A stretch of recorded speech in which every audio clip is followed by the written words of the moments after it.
Hi, my name is Attorney Walter Hnot III. I'm a Disability Resolution PA. Remember, if this video helped you, subscribe and also leave 5 stars everywhere.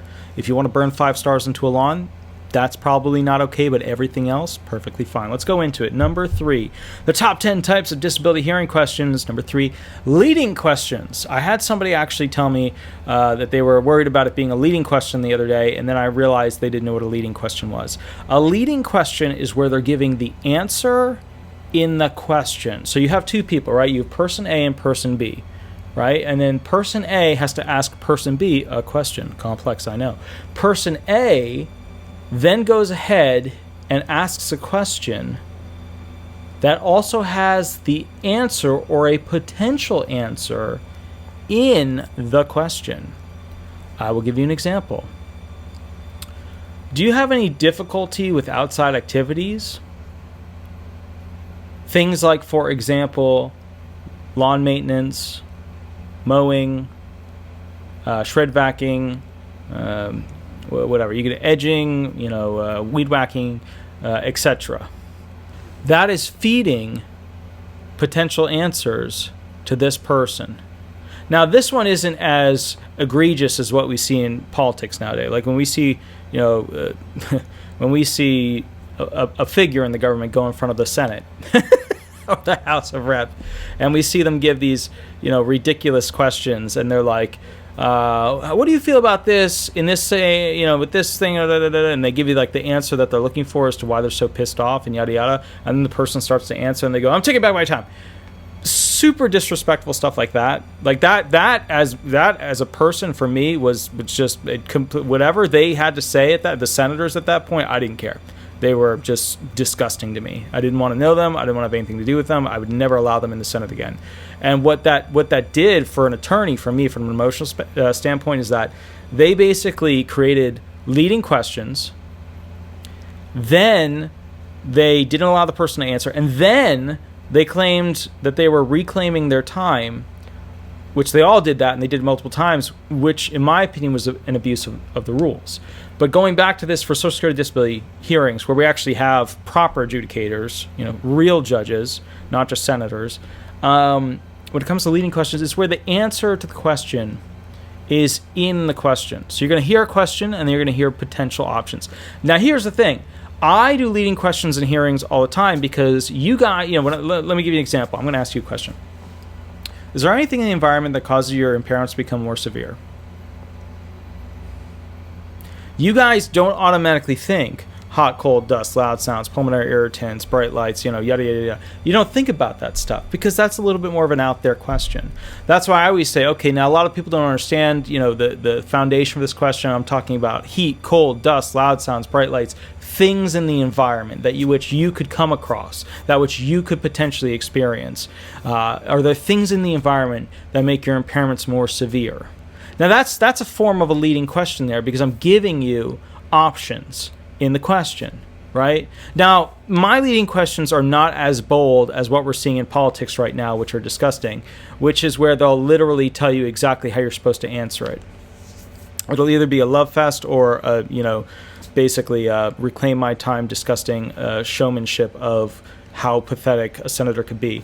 It's one of those situations. So, there's that extent of leading question, right? But you got to remember, too, when I'm in there doing these hearing questions and I'm working through, and working with the claimant's nervous, they're sweating, they're fearful, they don't know what they just talked about, they don't know where this questioning is usually going, because remember, there's no set, now we're going to talk about cooking, now we're going to be talking about cleaning, now we're going to be talking about vocational things you did in the past, your jobs, now we're going to be talking about your academia. There's no set perfect path for what a hearing follows, right? There is none. I could ask one question about, environmental limitations, and then I could go straight to your work history, and then I could go straight to your academia, and I could go straight to your impairments. There's no set path. So claimants get really nervous because they don't know how to approach this thing.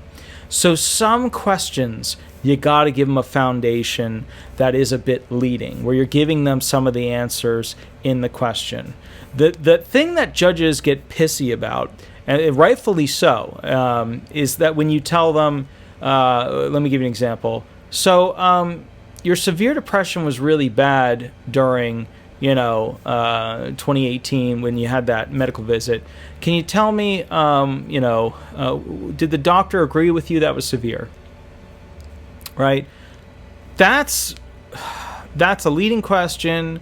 That's, that's an objection because, how would we know what the doctor thought if we didn't have the medical records? If we did have the medical records, what would be the purpose of asking that question?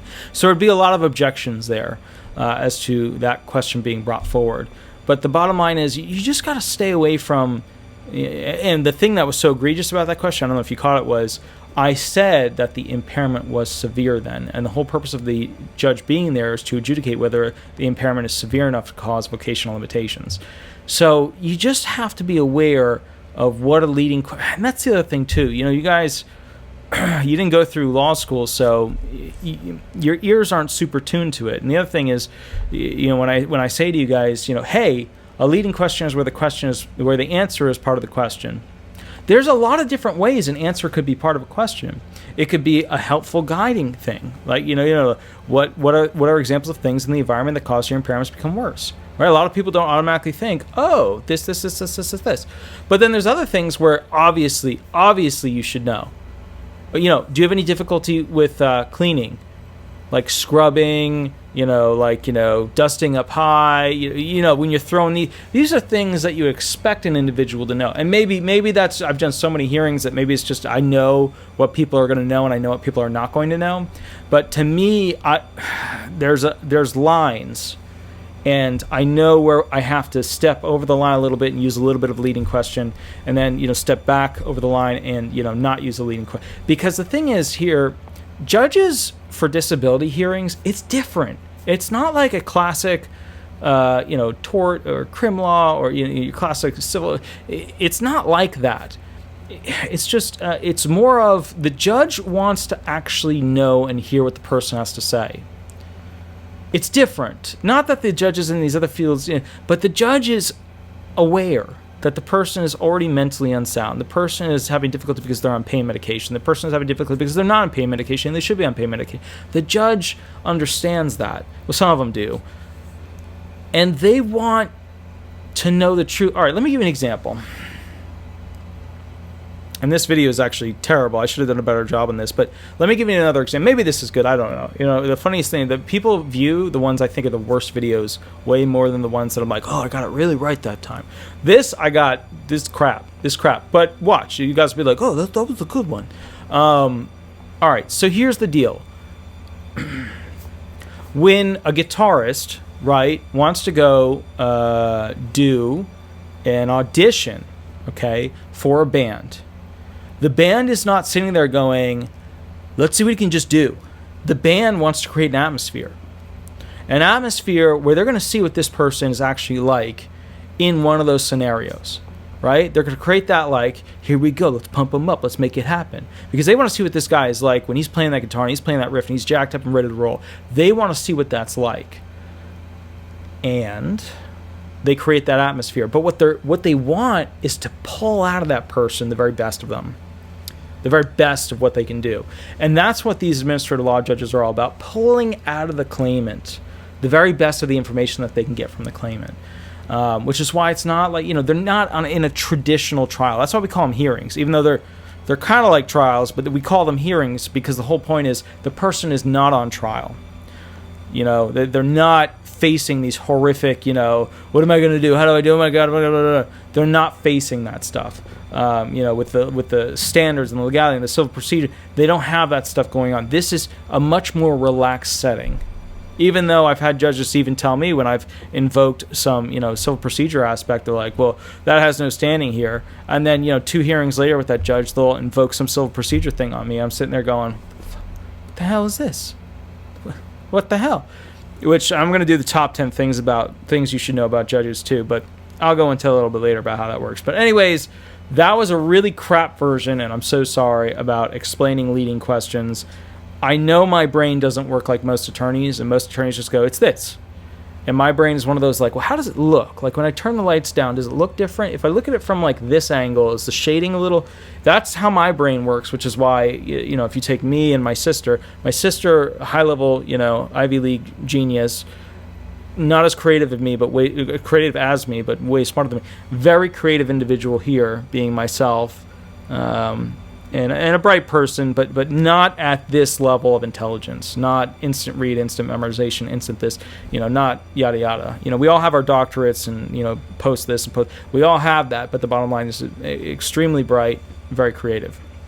So that's always been kind of the dynamic there of those two types of brains that came from the Hnot family, yada yada. So anyways, we're going to be going on to number 4. Now remember, if you have any questions, you want to get the most up-to-date information, that's fine. Shoot me an email, give me a call, and we'll go from there. Also, remember 8 to 10 every Thursday, we go live, YouTube, Eastern Standard, and basically we'll go from there. Thanks so much. Attorney Walter Hnot. Bye-bye.